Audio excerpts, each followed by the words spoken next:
Kita ke Tiongkok, pemirsa. Bank Sentral Tiongkok dikabarkan akan menyuntikkan dana murah secara bertahap setidaknya 1 triliun yuan atau sekitar 137 miliar dolar untuk mendorong permintaan pembelian rumah di negaranya.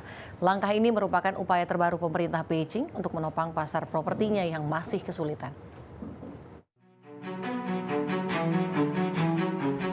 Tiongkok berencana untuk menyediakan setidaknya 1 triliun yuan atau sekitar 137 miliar dolar pembiayaan berbiaya rendah untuk renovasi desa perkotaan dan program perumahan yang terjangkau.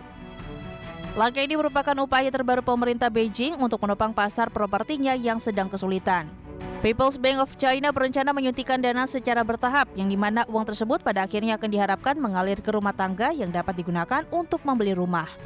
Untuk itu, para pejabat Bank Sentral kini tengah mempertimbangkan opsi-opsi termasuk pinjaman khusus dan pinjaman tambahan yang dijanjikan atau Pledges Supplemental Lending atau PSL.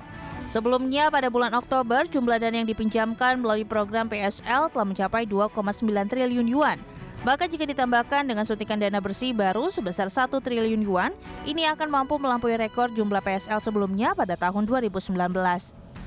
Kendati demikian, mengutip sumber Bloomberg, jumlah akhir pendanaan baru ini dapat berubah.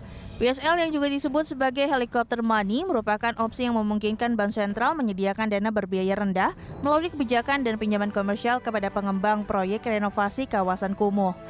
Pengembang kemudian menggunakan uang tersebut untuk membeli tanah dari pemerintah daerah yang kemudian memberikan subsidi tunai kepada rumah tangga yang rumah lamanya dibongkar, sehingga mereka dapat membeli apartemen yang baru dibangun atau yang sudah ada sehingga meningkatkan permintaan.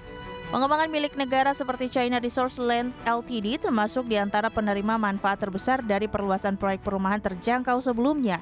Rencana terbaru ini muncul setelah Beijing mengumumkan stimulus fiskal yang tidak konvensional pada bulan lalu, termasuk meningkatkan defisit anggaran dengan menerbitkan obligasi negara tambahan sebesar 1 triliun yuan. Berbagai sumber, IDX Channel.